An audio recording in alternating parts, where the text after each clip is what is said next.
Hello everyone, welcome to EduTap. आप सभी का बहुत बहुत स्वागत है आज के हमारे इस सेशन में। और आज के सेशन में हम डिस्कस करने जा रहे हैं right strategy for reasoning for the exam RBI grade B 2022। आप सभी जानते हैं कि आरबीआई ग्रेड बी 2022 फेज 1 का जो एग्जाम है वो 28 मई को होने जा रहा है। और इस एग्जाम से पहले अभी आपके पास अप्रोक्सीमेटली 50 डेज बाकी हैं। और इन 50 डेज में रीजनिंग के लिए आपकी स्ट्रेटेजी क्या होनी चाहिए, अगर रीजनिंग आपका स्ट्रॉन्ग एरिया है तो कैसे आप इसको बहुत अच्छा स्कोर कर सकते हैं इस सब्जेक्ट के अंदर, और अगर वीक एरिया है तो कैसे कट ऑफ की जो बाधा है, सेक्शनल कट ऑफ की बाधा है, उसको आराम से क्लियर कर पाएंगे। और साथ में डिस्कस करेंगे हमारा week wise plan. Week wise plan में मैं पूरा 7 वीक का प्लान नहीं बताऊंगा, पर्टिकुलरली एक वीक के अंदर आपको कैसे कैसे चीज़ों को करना चाहिए वैसी चीज़ें हम डिस्कस करने जा रहे हैं। तो चलिए फिर स्टार्ट करते हैं बिना किसी देरी के। स्टार्ट करने से पहले अगर अभी तक आपने हमारा YouTube चैनल सब्सक्राइब नहीं किया तो आप इसे सब्सक्राइब कर लें। फ्री कंटेंट और भी बहुत सारी इंफॉर्मेशन के लिए हमारे टेलीग्राम चैनल से जरूर जुड़िए, जिसका लिंक इसी वीडियो के डिस्क्रिप्शन में दिया गया है। तो स्टार्ट करते हैं। स्टार्ट करने से पहले 2-3 चीजें मैं आप लोगों के साथ डिस्कस करना चाहूंगा। Must do things before start preparing. अगर आप इस सब्जेक्ट को अभी से तैयार करना शुरू कर रहे हैं तो उससे पहले 2-3 चीजें जो आपके दिमाग में रहनी चाहिए वो क्या होंगी। उनमें सबसे पहला पॉइंट है, इज रीजनिंग यूर वीक और स्ट्रॉन्ग एरिया। आपको ये आइडेंटिफाई करना है, एक प्रैक्टिकल सब्जेक्ट है और आपकी कमांड अगर इस सब्जेक्ट पे थोड़ी लूज है तो आपका ये वीक एरिया होगा। और अगर आप अच्छे से क्वेश्चंस को सोल्व कर लेते हैं, पजल, सीटिंग अरेंजमेंट, इन सब चीजों में थोड़ा सा हाथ मजबूत है, तो मैं मानूंगा कि ये आपका स्ट्रॉन्ग एरिया है। तो अगर आपका ये वीक एरिया है तो आपका फोकस सिर्फ और सिर्फ सेक्शनल कट ऑफ पे जरूर होना चाहिए, ताकि आप उस कट ऑफ को क्लियर करें और बाकी के पार्ट में, बाकी के जो 3 कंपोनेंट बचते हैं इस फेज 1 के अंदर, उसमें अच्छा स्कोर करके जो फेज 1 की हर्डल है उसको क्रॉस कर पाएं। और अगर आपका प्रैक्टिकल सब्जेक्ट थोड़ा सा अच्छा है, मतलब अरेंजमेंट, पजल्स, ये सब चीजें आप बना लेते हैं, तो मैं मानूंगा ये आपका स्ट्रॉन्ग एरिया है। और थोड़ी और चीजों पर हमारी स्ट्रेटेजी ऐड करके आप इस एरिया को और ज्यादा स्ट्रॉन्ग बना पाएंगे, इस बात का मैं दावा कर रहा हूं। एंड तक देखिएगा, बहुत सारी चीजें आपके लिए हैं। उसके बाद स्टार्ट करने से पहले जो दूसरी चीज आपको ध्यान में रखनी चाहिए वो ये कि ये सिलेबस क्या है। ऐसा तो नहीं है कि हम अननेसेसरी जो इरिलेवेंट चीजें उन पे ज्यादा मेहनत कर रहे हैं, बट हमारे जो एग्जाम की डिमांड है, रिक्वायरमेंट है, उसमें कुछ अलग चीजें पूछी जाती हैं, तो सिलेबस इसलिए जरूरी है। पैटर्न आपको पता हो, इस सेक्शन से टोटल 60 क्वेश्चन एग्जाम में पूछे जाते हैं, जो कि 60 मार्क्स के होते हैं। 1/4 जो है 0.25 नेगेटिव यहां पे रहता है, नेगेटिव मार्किंग रहती है, ये बात भी आपके दिमाग में होनी चाहिए। और इसके अलावा इस सेक्शन को कवर करने के लिए आपको मिलते हैं 45 मिनट्स, ठीक है। तो 45 मिनट के अंदर ये 60 क्वेश्चन अटेम्प्ट करने होते हैं। बहुत सारे बच्चों को लगता है कि 45 मिनट में 60 क्वेश्चन, और वो भी इस लेवल के, बहुत मुश्किल है। बट हमें सारे थोड़े करने, हमें टॉपर थोड़ा बनना है, हमें इतना स्कोर जरूर करना है कि सेक्शनल कट ऑफ भी क्लियर हो जाए, और ओवरऑल जब कट ऑफ बनेगी फेज 1 की तो उसमें भी इस सेक्शन से अच्छा मार्जिन हमें मिल जाए, ठीक है। उसके बाद आपको नेक्स्ट ध्यान रखना है कट ऑफ का। अगर आपका ये वीक एरिया है तो कम से कम सेक्शनल जो कट ऑफ है वो तो आपको क्लियर करनी ही पड़ेगी।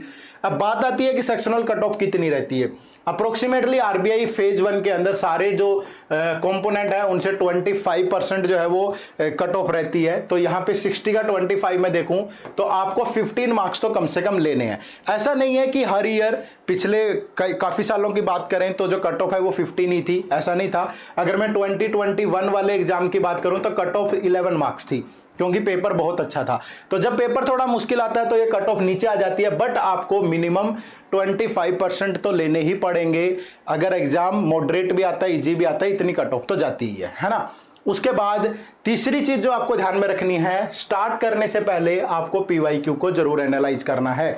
आपके पास 2021 का प्रीवियस ईयर पेपर होना चाहिए, 19 का, 18 का, 17 का, 2-4 साल के पेपर होंगे।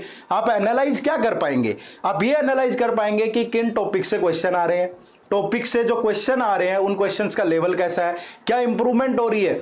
जैसे अगर मैं सिलोगिज्म की बात करूं, क्या पहले नॉर्मल जो स्टेटमेंट उससे क्वेश्चन आता था, धीरे धीरे जो टर्म्स है उनमें क्या चेंज हो रहा है, अरेंजमेंट में क्या चेंज हो रहा है, पजल्स में क्या चेंज हो रहा है, क्या स्टेटमेंट वाले क्वेश्चंस आजकल ज्यादा पूछे जाने लगे हैं।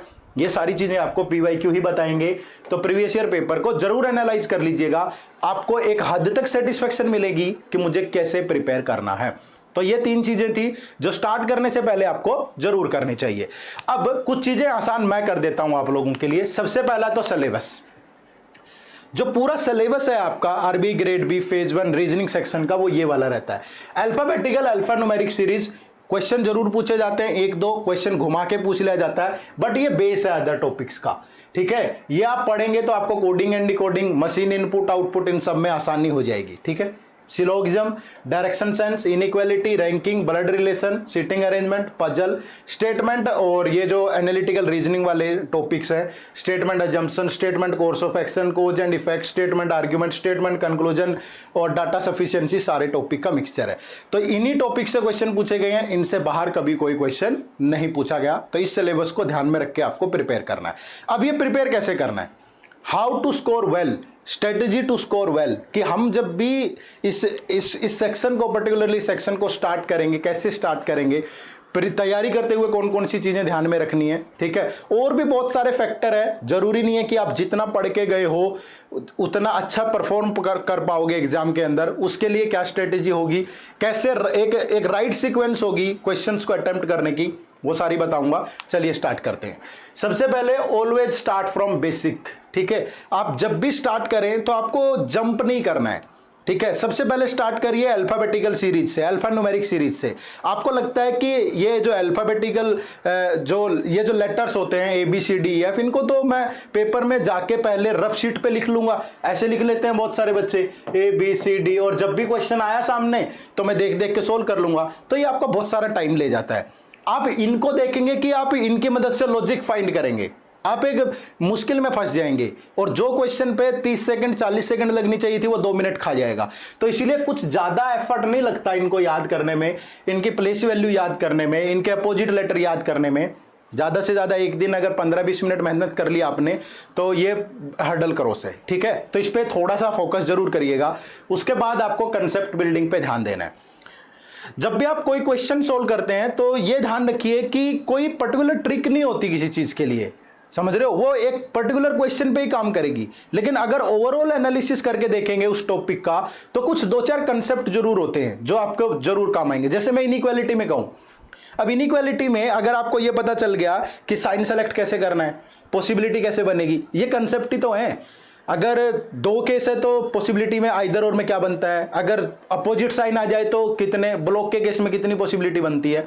मतलब पूरा बेसिक से और कंसेप्ट को तैयार करके आपको रखना है, ठीक है। ताकि कुछ क्वेश्चन तो ऐसे होते हैं एग्जाम के अंदर कि स्क्रीन पे देख के ही आप 10-15 सेकंड में आंसर कर सकते हो, जैसे इनइक्वालिटी के क्वेश्चन है, ठीक है। शिलोक्स में एक आध क्वेश्चन ऐसा मिल जाएगा आपको, अगर आपका बेसिक कंसेप्ट क्लियर है ना, कि कभी पॉजिटिव स्टेटमेंट से नेगेटिव कंक्लूजन बन ही नहीं सकता, और कभी नेगेटिव स्टेटमेंट से पॉजिटिव कंक्लूजन नहीं बन सकता, और कभी आपको ये फेस करने को मिल गया तो आप झटाझट क्या करोगे, डायग्राम बनाओगे, जरूरत ही नहीं है भाई। तो कंसेप्ट पे ध्यान रखो हमेशा। हर एक चैप्टर के अंदर 2-2 4-4 बातें ऐसी होती हैं जिनको हमें नोट कर लेना चाहिए। थोड़े क्रिस्प कंसाइज से नोट्स बना लो और उनको रिवाइज करना प्रॉपरली, है ना। तो हमेशा ऐसे स्टार्ट करिएगा। उसके बाद दूसरा, practice information based question, chapter like blood relation, ranking, direction sense और अल्फान्यूमेरिक सीरीज, ठीक है। आपको क्या करना है कि जब भी आप प्रैक्टिस करो, क्या आपका वीक में, एक वीक के अंदर आपका क्या शेड्यूल रहना चाहिए मैं बताऊंगा अभी आपको, लेकिन जब भी आप इन टॉपिक्स को पढ़ते हो, चाहे ब्लड रिलेशन है, रैंकिंग है, डायरेक्शन सेंस है, हमेशा छोटे क्वेश्चन नहीं, इंफॉर्मेशन बेस्ड क्वेश्चन, ठीक है। थोड़े से लेंथी क्वेश्चन प्रैक्टिस करने की कोशिश करिए, क्योंकि लास्ट ईयर इसी टाइप के क्वेश्चन पूछे गए थे। और दूसरा ये मत देखिएगा कि आपका पेपर 2-3 शिफ्ट में होता है, ठीक है। तो किसी से ब्लड रिलेशन पूछ लेता है, किसी शिफ्ट में डायरेक्शन पूछ लेता है, तो आपको छोड़ना भी नहीं है इनको, है ना। पर इसको एक रूटीन का पार्ट बनाना है। कैसे बनाएंगे वो स्टडी प्लान के साथ में शेयर करूंगा, है ना। उसके बाद keep an I on new pattern question. जब भी आप प्रिपरेशन कर रहे हो आपका ध्यान हमेशा कुछ न्यू पैटर्न के क्वेश्चन पे रहना चाहिए। अच्छा, अब आप ये न्यू पैटर्न के क्वेश्चन से कैसे रिलेट कर रहे हो तो मैं वो आपको बता देता हूं। जैसे कहां से स्टार्ट करें, हम कोडिंग एंड डिकोडिंग से स्टार्ट करते हैं। तो आपको पता होना चाहिए अभी तक जितने क्वेश्चन पूछे गए हैं वो चाइनीज कोडिंग पे पूछे गए हैं, या जब दोनों तरफ राइट और लेफ्ट की तरफ आपको कॉमन वर्ड दिए गए हैं वहां से पूछे गए हैं। बट अभी आपको लॉजिक बेस्ड भी, जब कॉमन वर्ड ना दे करके कुछ लॉजिक के साथ कोड करता है, वैसे क्वेश्चन ट्राई करने चाहिए। इनइक्वालिटी के अंदर आपको कोडेड इनइक्वालिटी ट्राई करनी चाहिए। शिलोक्स के अंदर आजकल only a few, only, possibility से ज्यादा क्वेश्चन बन रहे हैं तो वो वर्ड आपको ट्राई करने चाहिए। रैंकिंग के अंदर इंफॉर्मेशन बेस्ड क्वेश्चन ट्राई करने चाहिए। सीटिंग अरेंजमेंट और पजल के अंदर, जैसे सीटिंग अरेंजमेंट है, पहले लीनियर अरेंजमेंट दे देता था, लेकिन अब सर्टेन नंबर ऑफ पर्सन से अननोन पर्सन्स देना शुरू कर दिए। किसी सर्कल में लोग बैठे हुए हैं, पहले बोल देता था कि 8 पर्सन है, इनसाइड फेस कर रहे हैं, आउटसाइड फेस कर रहे हैं, अब बोल देगा अननोन पर्सन है, हमें नहीं पता कितने पर्सन है। तो थोड़ा थोड़ा इस नए घटनाक्रम के साथ जुड़ना है। जैसे एनालिटिकल रीजनिंग है, अब बहुत सारे बच्चों को लगता है कि statement, assumption, cause and effect, argument, इन सब पे जो क्वेश्चन आजकल एग्जाम में पूछे जा रहे हैं वो करंट इश्यू से रिलेटेड है। बजट आया है तो कुछ ना कुछ से रिलेटेड पूछ लेगा। रशिया यूक्रेन का वॉर चल रहा है, कोई उसके अंदर किसी की भूमिका होगी, ठीक है, चाहे यूएसए की कोई भूमिका है उसके अंदर, या रशिया जिसमें भी शामिल होना चाहता था, ठीक है, यूरोपियन यूनियन है, या कुछ भी है, उससे रिलेटेड कुछ ना कुछ जरूर पूछेगा। तो करंट से रिलेटेड चीजें वहां पूछेगा। तो ये थोड़ा सा अपडेटेड वर्जन है, इसको ध्यान में रख के तैयारी करनी है आपको, है ना। तो ये चीज ध्यान रखिएगा। उसके बाद नेक्स्ट क्या है आपका कि practice sitting arrangement and puzzle on regular basis. मैंने जब क्वांट की स्ट्रेटेजी बताई थी तो वहां आपको बताया था कि डीआई आपका रेगुलर बेसिस पे होना चाहिए, क्योंकि ज्यादा पूछा जा रहा है। 30 मार्क्स से तो 10-12 नंबर का डीआई पूछेगा। और डीआई क्या करता है कि दूसरे टॉपिक को ऐसे ही क्या कर लेगा, एक तरीके से डोमिनेट कर लेगा। अगर आप प्रॉफिट एंड लॉस पे डीआई कर रहे हो तो डीआई भी हो रहा है और प्रॉफिट एंड लॉस का बेसिक कंसेप्ट भी अच्छा हो रहा है। सेम यहां पे भी जब आप पजल्स करोगे, ठीक है, तो पजल में आजकल बहुत सारी चीजें हैं कि ये ईयर बेस पजल है, ये ईयर के साथ मंथ बेस पजल है, या ये आपका फ्लोर बेस पजल है, फ्लोर के साथ फ्लैट आगे, है ना, या डिफरेंट टाइप की कोई हायरार्की पे बेस पजल है, ठीक है, कोई बॉक्स पे बेस पजल है, वो तो करनी ही करनी है आपको साथ में। लेकिन पजल में आप शामिल करिए कि आप ब्लड रिलेशन पे भी सोल्व करें, डायरेक्शन पे भी पजल सोल्व करें, रैंकिंग पे भी करें, अल्फा न्यूमेरिक पे भी करें, उसको भी इसका पार्ट बनाइए, ठीक है। इसी तरीके से अरेंजमेंट को आपको ध्यान में रखना है। लीनियर है, चाहे आपकी क्लोज फिगर वाली है, सर्कल है, स्क्वायर है, रेक्टेंगल है, ट्रायंगल है, पूछ लेगा आजकल, पेंटागन, हेक्सागन, बहुत सारी चीजें आ रही है।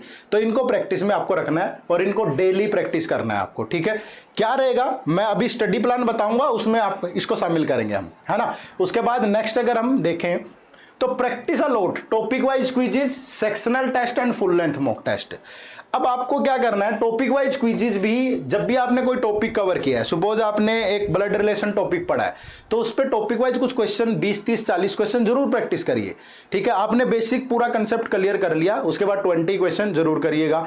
जब सारे टॉपिक्स कवर हो जाएंगे तो कुछ सेक्शनल टेस्ट लगाइए, जैसे रीजनिंग का अकेले टेस्ट, वीक में 2 टेस्ट लगा दिए हमने, ठीक है। और जब फुल लेंथ मॉक टेस्ट लगाओगे तो फुल लेंथ मॉक टेस्ट में आपको एक सीक्वेंस का भी ध्यान रखना है, वो भी मैं बताऊंगा कैसे अटेम्प्ट करना है। और एक टेस्ट आपको फुल लेंथ मॉक टेस्ट, अभी अगर आपकी प्रिपरेशन इतनी नहीं है तो अभी आप अवॉइड कर सकते हैं, अभी फुल लेंथ मॉक टेस्ट मत दीजिए, थोड़े टाइम के बाद स्टार्ट कर लीजिएगा, 15 दिन बाद, 20 दिन बाद थोड़ा, क्योंकि अगर अभी कम स्कोर आया तो आप डिमोटिवेट हो जाएंगे। लेकिन अगर आपने कुछ पढ़ लिया, अच्छे से प्रिपेयर कर लिया, उसके बाद दोगे तो शायद वो आपके लिए थोड़ा बेनिफिशियल होगा, है ना।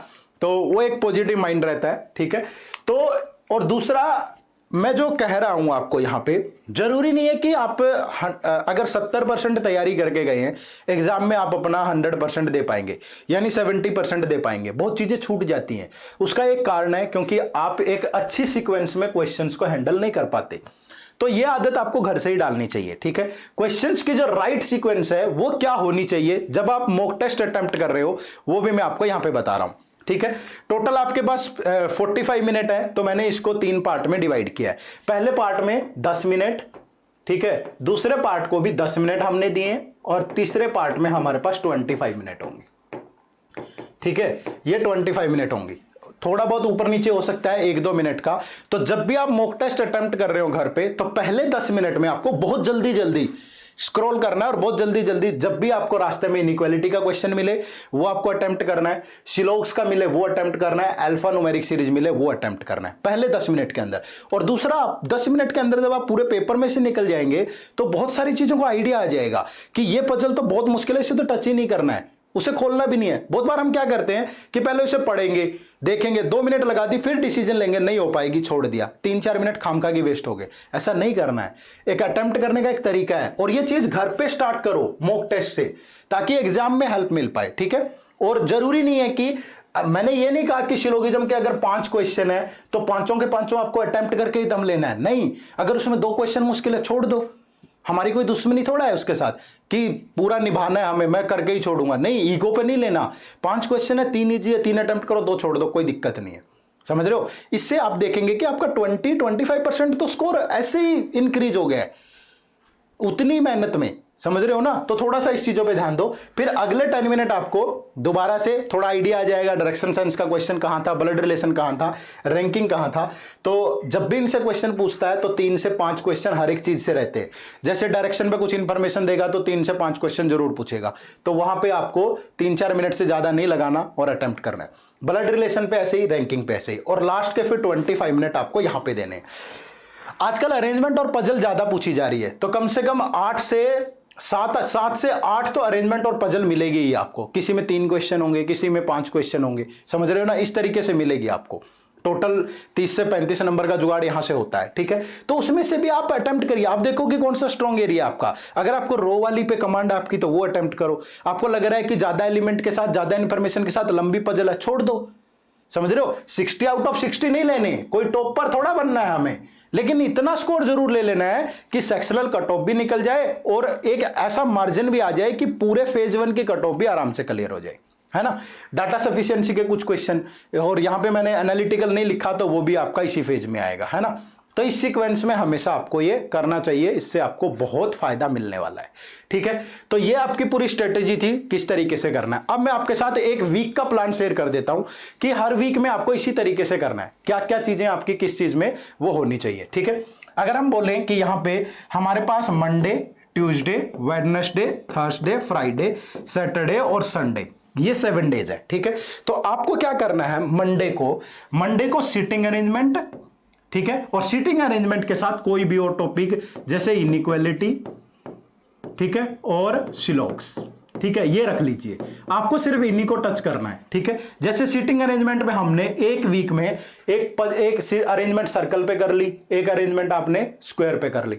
कम से कम 2 से 3 अरेंजमेंट यहां पे सोल्व करो और 15-15 क्वेश्चन इन दोनों के भी लगाइए, ठीक है। ये ज्यादा टाइम नहीं लेगा, मैक्सिमम 45 मिनट का खेल है ये, ठीक है। 2 क्वेश्चन यहां पे 20 मिनट ले जाएंगे, इनइक्वालिटी के 15 क्वेश्चन करने में 10 मिनट भी नहीं लगेंगे आपको, और 10-15 मिनट में आप ये कर लेंगे। तो 45 मिनट इस तरीके से प्रैक्टिस करने में आपको देना है।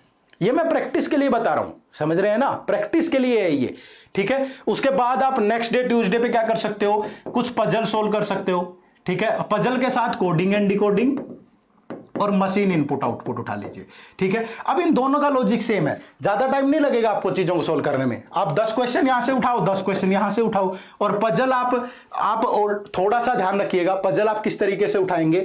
किसी दिन आपने फ्लोर वाली ले ली, किसी दिन बॉक्स वाली ले ली, किसी दिन ईयर बेस ले ली, किसी दिन एज बेस ले ली, किसी दिन कोई ले ली। तो इस तरीके से डिफरेंट 2-3 पजल आपको यहां से सोल्व कर लेनी है ना। फिर वेडनेसडे को सेम आ जाएंगे हम, सीटिंग अरेंजमेंट रहेगा ही रहेगा 2 से 3 दिन। ये सीटिंग अरेंजमेंट और पजल ये ऑल्टरनेटली आपके लिए रहेगा, यहां पे सीटिंग अरेंजमेंट फिर पजल, ये ऑल्टरनेटली रहने ही वाला है। तो एक दिन 2 अरेंजमेंट, एक दिन 2 पजल, एक दिन 2 अरेंजमेंट, एक दिन 2 पजल, एक दिन 2 अरेंजमेंट, एक दिन 2 पजल। तो 45 मिनट ये, 45 मिनट क्वांट में, जिसमें 2 DI डेली रहेंगे आपके, ठीक है। तो 2 DI या 2 अरेंजमेंट पजल डेली रहेगा, ये प्रैक्टिस करना है, ठीक है। इसके बाद एक दिन यहां पे आप कुछ भी उठा लो, जैसे मैंने कहा कि एक दिन एनालिटिकल रीजनिंग उठा ली, है ना। एक दिन इसके साथ हमने डायरेक्शन सेंस या ब्लड रिलेशन के कुछ क्वेश्चन उठा लिए, इसके साथ एक दिन रैंकिंग उठा ली, फिर से एक दिन कुछ इनइक्वालिटी के क्वेश्चन ले लिए, कुछ इसके साथ एक दिन कोई भी हमने कोडिंग एंड डिकोडिंग दोबारा ले लिए, कुछ सिलॉक्स के क्वेश्चन ले लिए। मतलब इस तरीके से आपको सीटिंग अरेंजमेंट पजल डेली रखिए, DI डेली रखिए, उसके साथ बाकी टॉपिक के 10-10, 15-15 क्वेश्चन ऑल्टरनेट डेज पे रखिएगा प्रैक्टिस करने के लिए। और अगर अभी तक आपने ये चीजें पढ़ी नहीं है तो पहले 10-15 दिन लगाइए और बेसिक से एक दिन में एक टॉपिक कवर करिए, उसके बाद फिर आप इस शेड्यूल पे आइए। संडे को थोड़ा फ्री रखिए, एक सेक्शनल टेस्ट दे लो, है ना। संडे को एक सेक्शनल टेस्ट दे लो 60 क्वेश्चंस का, और अटेम्प्ट करने का तरीका यही होना चाहिए, इसी फॉर्म में अटेम्प्ट करिएगा, ठीक है। तो इस तरीके से अगर आप करेंगे तो आपकी आउटपुट ज्यादा दिमाग पे बर्डन भी नहीं रहेगा, ठीक है, और एक अच्छी आउटपुट आपको मिलने वाली है, ठीक है। तो ये हमारा कंप्लीट प्लान था। और अगर आपको लगता है कि ये सारी चीजें मेरी वीक है ठीक है, मुझे तो पता ही नहीं है कि मुझे कहाँ से ये मटेरियल मिलेगा, या मुझे कोडिंग एंड डिकोडिंग में, एनालिटिकल में, मशीन इनपुट आउटपुट के इनके कंसेप्ट ही नहीं पता, तो आप हमारे साथ जुड़ सकते हैं। एडोटाइप की तरफ से आप लोगों के लिए आरबीआई ग्रेड बी के कुछ लाइव प्रैक्टिस सेशन स्टार्ट किए गए हैं। ये 110 से 120 लेक्चर्स होंगे, जिसमें हम लाइव आपको टीच करेंगे। और इन लाइव सेशंस में क्या होता है कि जैसे एक टॉपिक आज हमने उठाया, जैसे आज की क्लास का टॉपिक है कोडिंग एंड डिकोडिंग, तो पहले हम सारी चीज़ें डिस्कस करेंगे बेसिक से, लॉजिक बेस, और फिर उस पर कुछ एमसीक्यूज प्रैक्टिस करेंगे, पीवाईक्यू भी उसके अंदर होंगे, और 1-to-1 इंटरेक्शन होगी आपकी और हमारी। आप लाइव अपना डाउट शेयर कर सकते हैं, क्वेरी पूछ सकते हैं और अपनी क्वेरी का आंसर हासिल कर सकते हैं। इससे आपको हर कहीं भी भागना नहीं पड़ेगा, एक ही जगह पे मटेरियल भी मिल गया, पीडीएफ भी मिल जाएगी, कंसेप्ट भी सीखने को मिल गया, प्रैक्टिस क्वेश्चन भी मिल गया, नया लॉजिक का क्वेश्चन भी मिल गया, सब चीजें। लेकिन ये आप लोगों को, इसके लिए आपको हमारे 2 पैकेज है, एक गोल्ड पैकेज है, एक सिल्वर पैकेज है, ठीक है। तो इस गोल्ड पैकेज और सिल्वर पैकेज का ही पार्ट है ये लाइव प्रैक्टिस सेशन भी, तो ये आपको परचेज करने पड़ेंगे, गोल्ड और सिल्वर पैकेज, इनसे जुड़ना पड़ेगा। इन दोनों कोर्सेज का लिंक वीडियो के डिस्क्रिप्शन में है, जहां जाकर के जुड़ सकते हैं। उसके बाद ये फेज 1, ये वो सारी चीजें प्रोवाइड करना हमारा काम है, हमारी कमिटमेंट है, जिसपे हम आपको 100% सेटिस्फाई और अच्छे से देने की कोशिश करेंगे, ठीक है। चलिए, तो उम्मीद करूंगा कि ये पूरी स्ट्रेटेजी आपको बहुत अच्छे से समझ में आ गई होगी, आपको किन किन चीजों में फोकस करना है, कैसे करना है, और आप अपना 100% 100% दे करके इस सेक्शन को तो क्रॉस करेंगे ही करेंगे, साथ में इस फेज 1 के एग्जाम को भी बहुत आराम से क्लियर कर लेंगे। कोई डाउट है तो कमेंट सेक्शन में जरूर बताइएगा, कोई क्वेरी है तो सुबह 10 बजे से शाम के 7 बजे तक दिए गए नंबर पे कांटेक्ट कर सकते हैं, या hello@edutap.co.in पे आप हमें मेल कर सकते हैं। 24/7 कभी भी आपकी मेल का जवाब 24 घंटे के अंदर हम आपको देंगे, ठीक है। कोर्सेज के लिए डायरेक्ट हमारी वेबसाइट www.edutap.co.in को भी विजिट कर सकते हैं, ठीक है। तो इतनी सी कहानी के साथ आज के इस सेशन को खत्म करेंगे। उम्मीद करूंगा आप सबको अच्छा लगा होगा। अच्छा लगा तो ज्यादा से ज्यादा लाइक करिए, शेयर करिए। मिलते हैं नेक्स्ट सेशन में इसी जोश और उत्साह के साथ। Thank you very much. जय हिंद, जय भारत।